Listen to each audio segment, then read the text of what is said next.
tinggal di panti asuhan itu sejak kelas 5 SD. Kelas 5 SD saya tinggal di panti asuhan. Ya kebayang lah ya gimana rasanya gitu tinggal di panti asuhan jauh dari orang tua. SD makan saya itu kadang sampai pernah pakai minyak jelantah, saking nggak adanya lagi uang buat beli makanan. Kan demi saya bisa sekolah, saya harus jadi babu. Ketika itu usia saya masih SMP. Sakit rasanya jadi pembantu itu. Dan di situ saya ngerasa alhamdulillah beruntung banget gitu dengan berbagai macam pengalaman hidup yang saya alami ketika saat ini saya duduk di sini. Insya Allah tentu ada jalan kalau misalkan kita terus ikhtiar.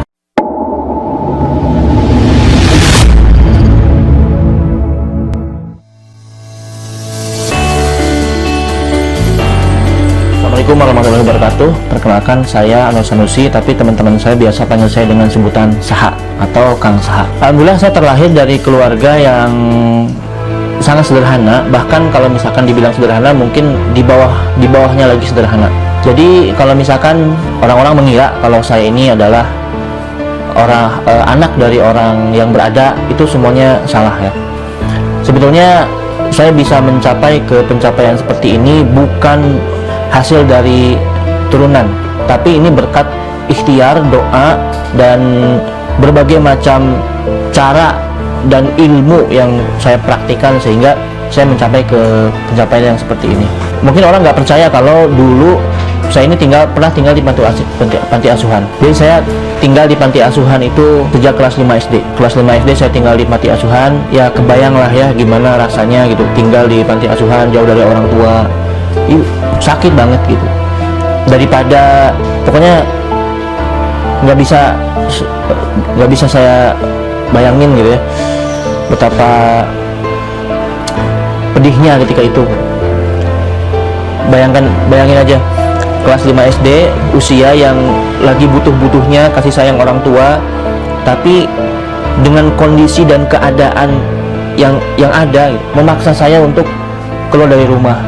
Sebetulnya bukan keinginan orang tua saya masuk ke panti asuhan ketika itu, tapi memang keadaan, kondisi. Mau nggak mau ya harus saya lakukan. Cuman satu niat saya, cuman satu keinginan saya ingin menjadi seorang guru. Itu aja dari dulu yang saya pengen, ingin jadi seorang guru. Tapi guru yang dimaksudnya adalah guru kehidupan, bukan menjadi guru di sekolah, di kampus, tidak seperti itu. Bapak saya alhamdulillah seorang buruh tani.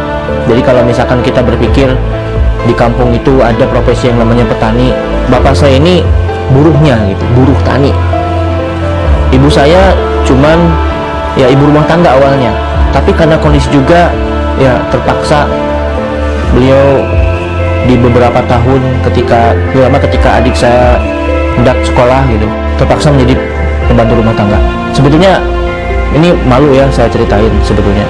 Cuman ya mau nggak mau ini memang kenyataannya begitu. Ini kenyataannya begitu. Bisa kebayang lah orang tua saya yang satu ibu rumah tangga sekaligus pembantu rumah tangga. Ini bukan ibu rumah tangga tapi pembantu rumah tangga. Bapak saya buruh tani.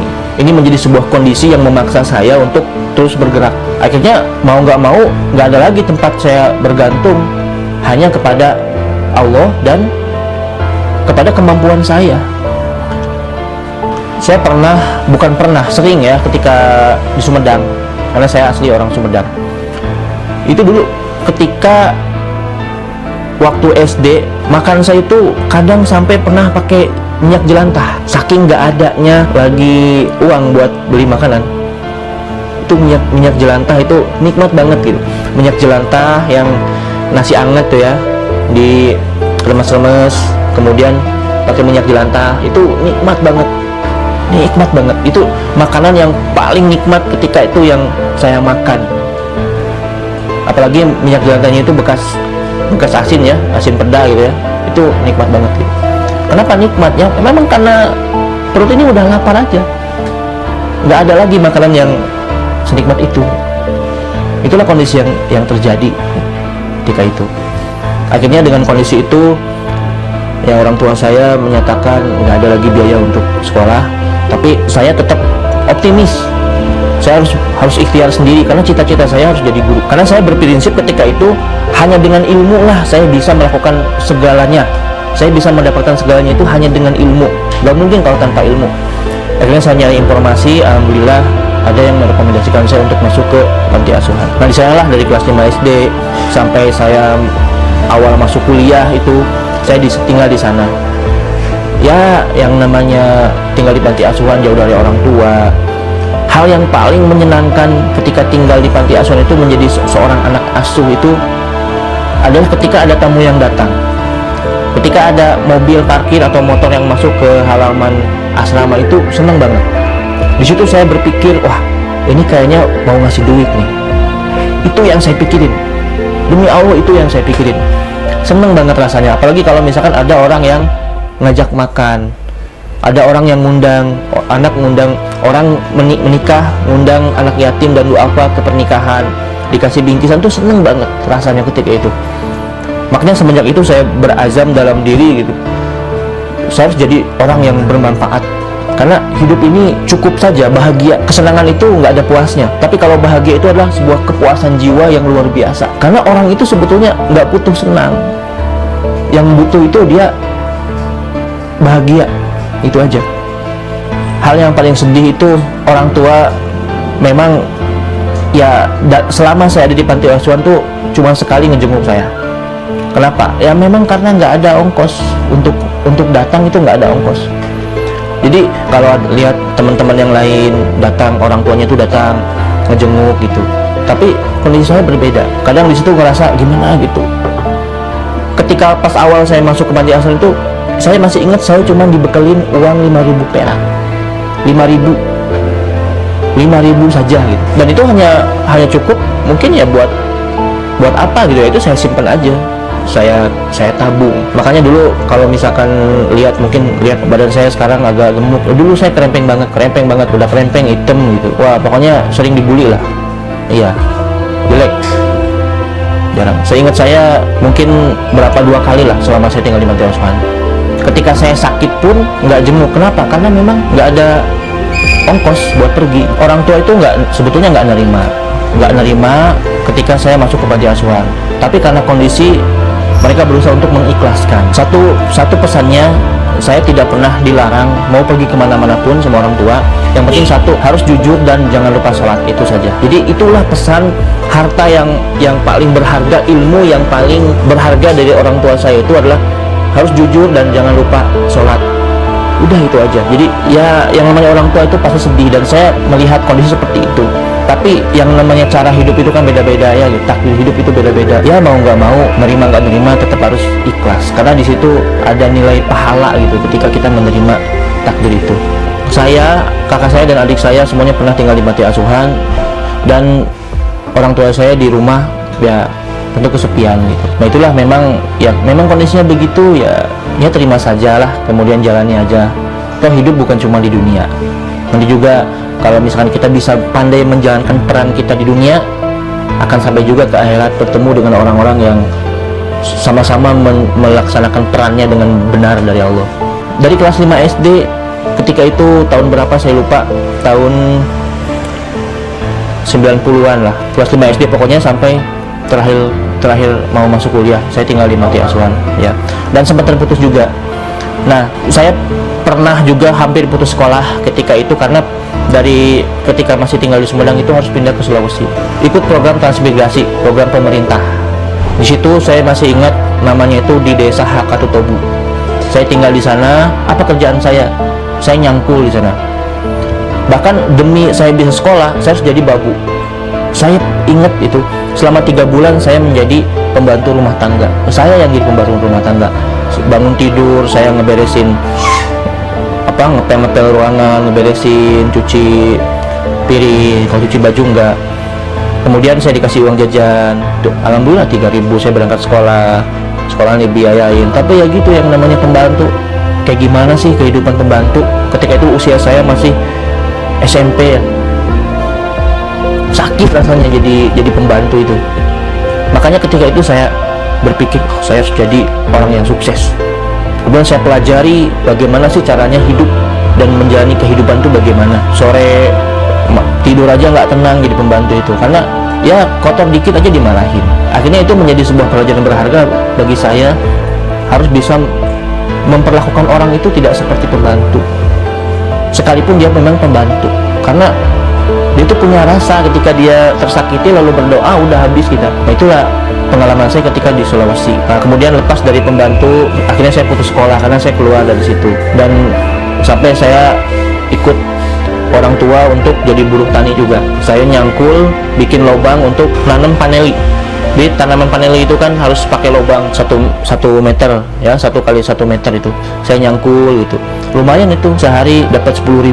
Alhamdulillah, itu uang dari bener-bener hasil keringat, kerja keras betul itu, banting tulang. Bahkan sebelum saya masuk panti asuhan itu saya udah jualan es. Tujuannya cuma buat apa? Cuman saya pengen jajan doang. Saya pengen jajan, tapi saya nggak mau minta dari orang tua. Ternyata di situ secara langsung saya dididik oleh Allah untuk menjadi seorang entrepreneur, untuk menjadi seorang pengusaha, untuk menjadi seorang pedagang. Dan di situ saya ngerasa alhamdulillah beruntung banget gitu, dengan berbagai macam pengalaman hidup yang saya alami ketika saat ini saya duduk di sini.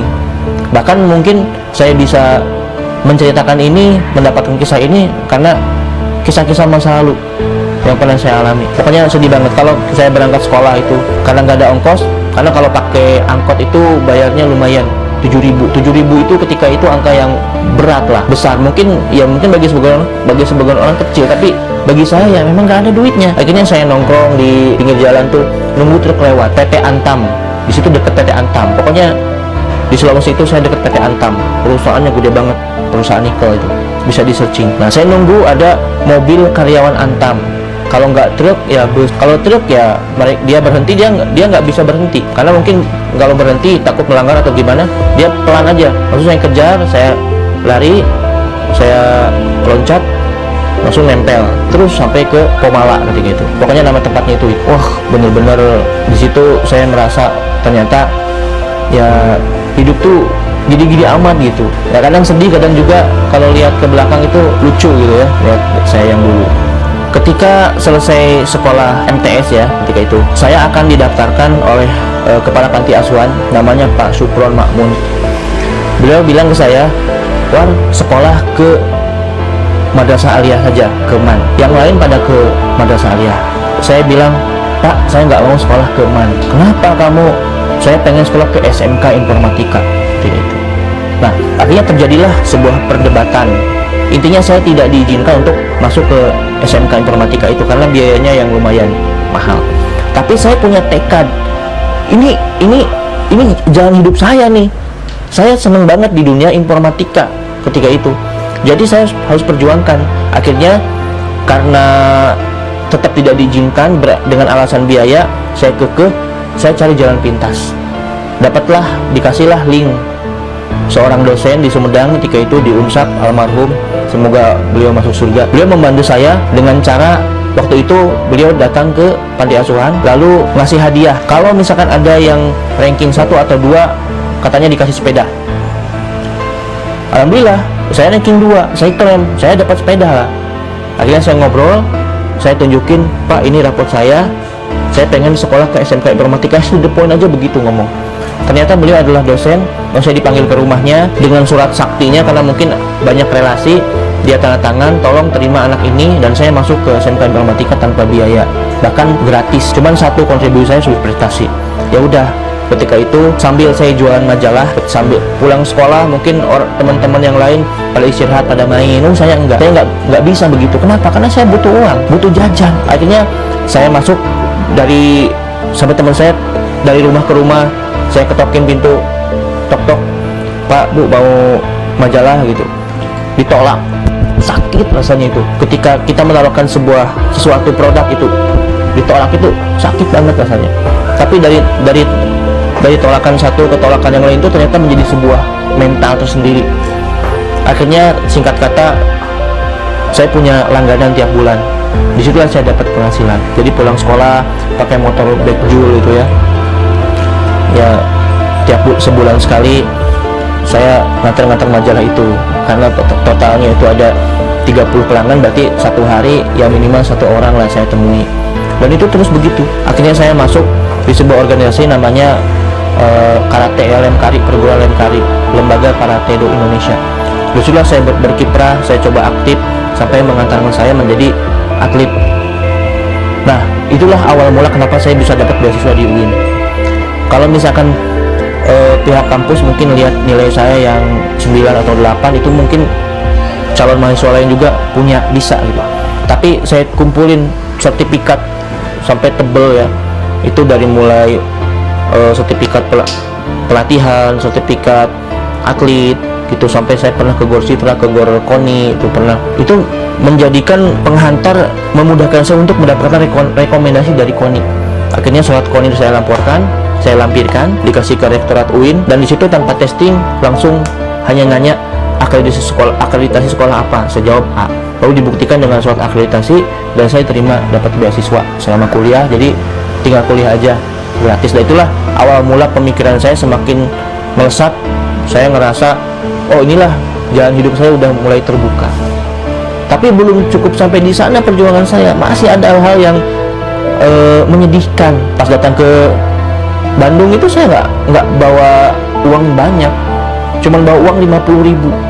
Lalu saya tidur di masjid. Akhirnya saya jadi marbot masjid karena asrama untuk beasiswa itu belum siap. Saya jadi marbot di masjid hampir 3 bulan.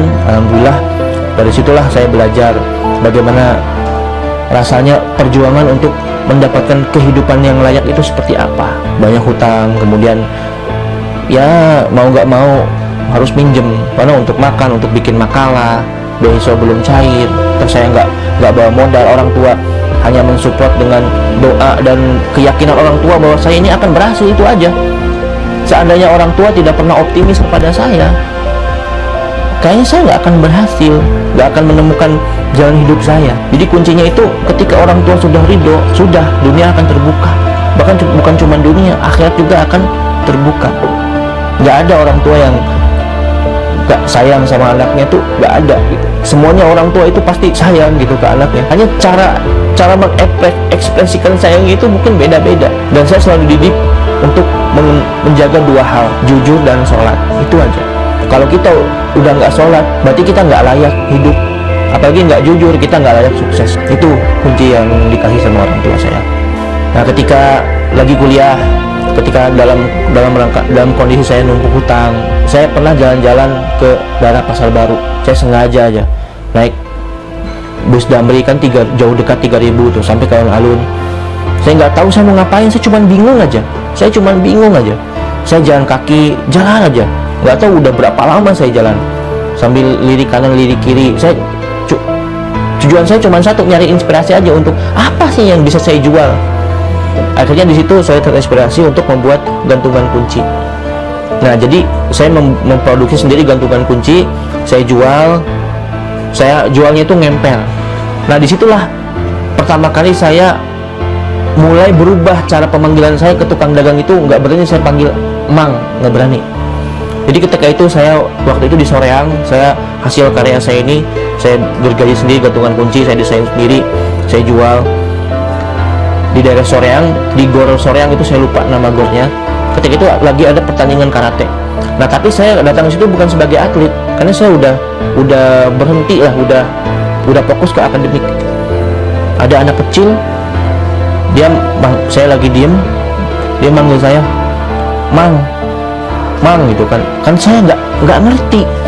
Tiba-tiba dia gebrak, Mang, saya kaget. Kabdi, iya, ini mau beli.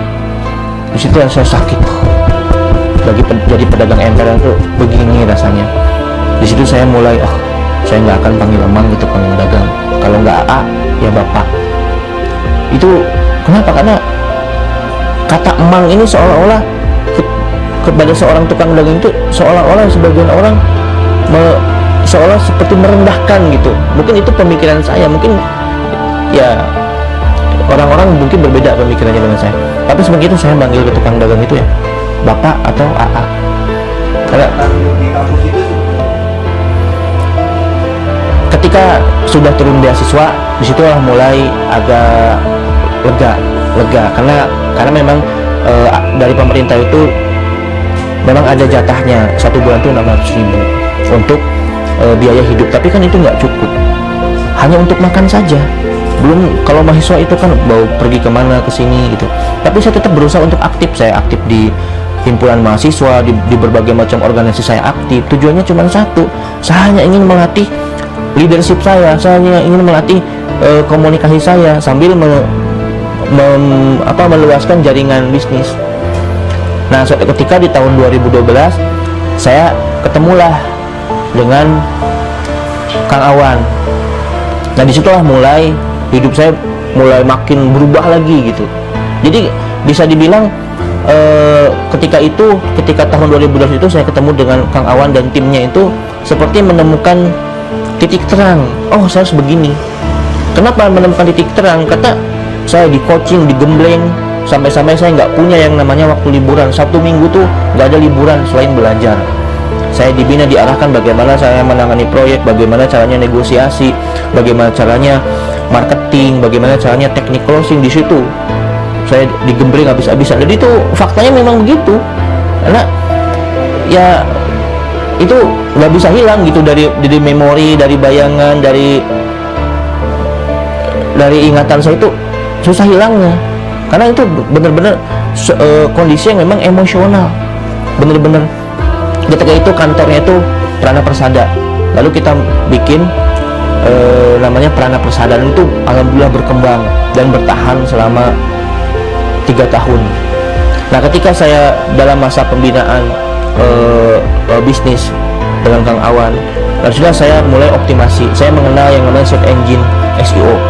Saya optimasi di sana 3 bulan. Saya optimasi, saya nulis karya tulis sendiri dulu berupa ebook. Saya tulis, kemudian saya bikin, saya kemas itu supaya nilai jualnya tinggi, dan saya jual 165.000 satu kali download, dan saya cuma ngasih link download doang. Nah, disitulah mulai kehidupan saya berubah. Satu hari itu bisa laku 5 kali download, bahkan pernah laku 10. Rata-rata ya minimal adalah satu hari itu 5 atau 4. Berarti kan bisa dihitung tuh penghasilan saya ketika waktu kuliah.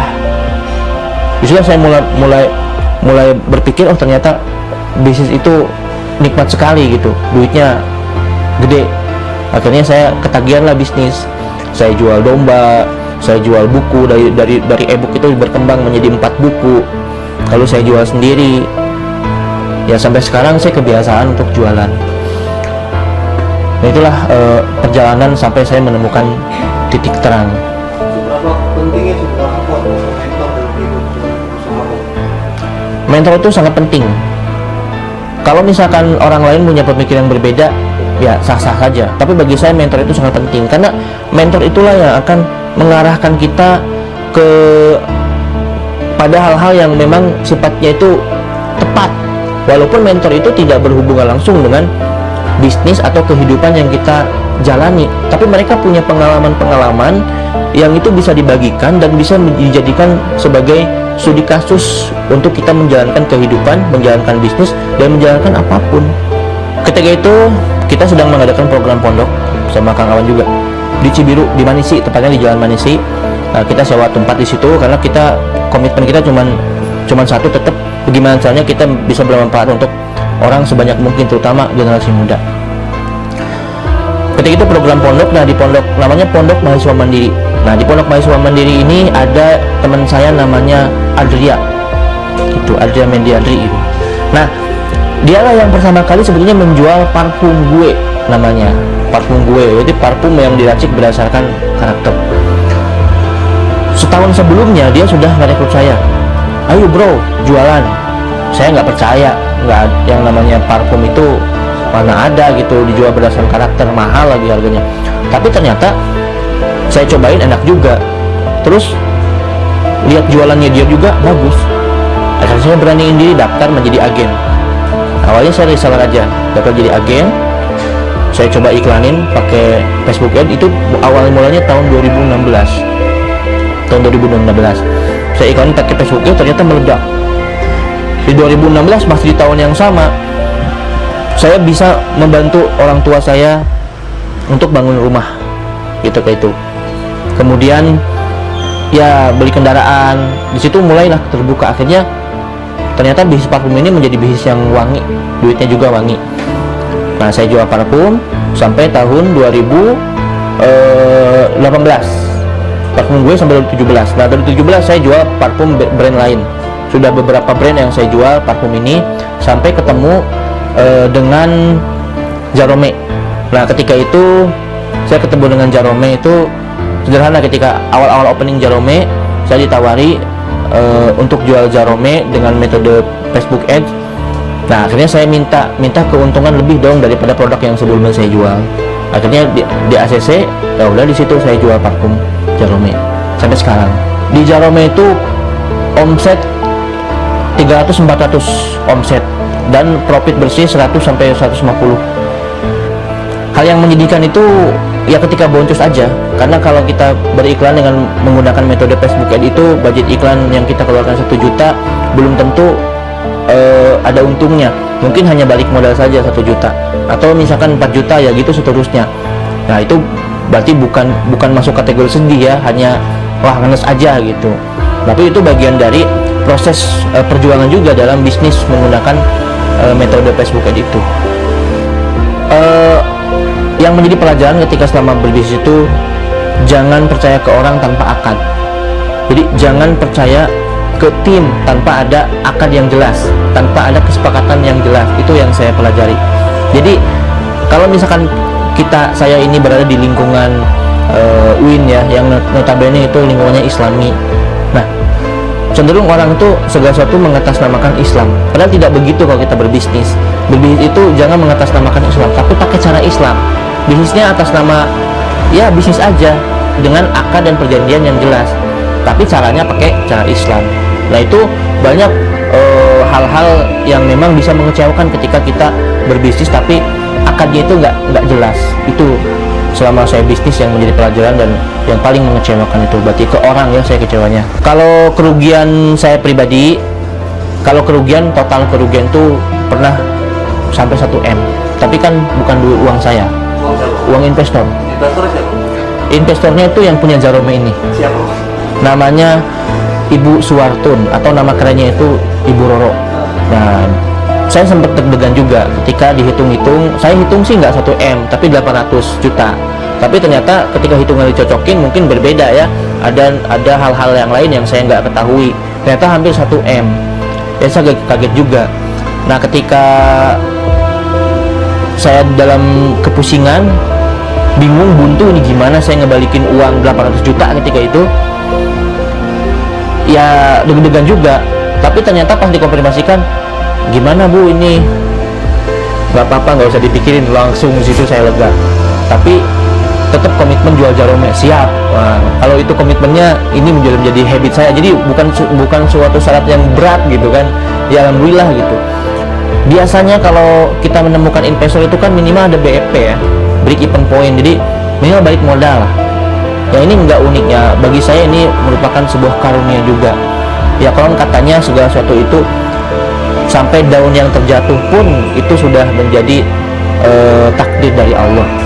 Secara prinsip kalau misalkan teman-teman mulai melakukan bisnis itu lakukan saja. Jadi bisnis yang baik itu adalah bisnis yang dimulai, apapun produknya. Tapi saya rasa ya banyak orang yang akan kebingungan ketika melakukan hal itu tanpa mentor. Jadi simpelnya hubungi saya aja kalau misalkan mau bisnis. Bisa cek di jaromeacademy.com. Ada beberapa teman saya yang sama-sama pebisnis itu mengeluh tentang kondisi pandemi saat ini. Tapi kondisi itu ya ini kondisi yang memang terjadi di force major, di luar kehendak kita, di luar rencana kita. Nah sehingga ya bagi teman-teman pebisnis saat ini yang lagi boncos, yang lagi kerugian, tetap optimis, tetap lakukan hal-hal yang terbaik untuk supaya bisnis kita ini bisa bangkit kembali. Insya Allah tentu ada jalan kalau misalkan kita terus ikhtiarkan, terus kita coba, terus kita lakukan berbagai macam hal supaya bisnis kita ini kembali normal. Seperti itu. Sukses adalah ketika kita berhasil mendapatkan apa yang kita inginkan, apapun itu. Karena standar sukses itu beda-beda tiap orang. Tapi sukses sejati itu adalah ketika di dunia kita selamat dan di akhirat juga kita selamat. Bagi yang punya ideologi Islam ya. Itulah parameter standar sukses yang tepat menurut saya.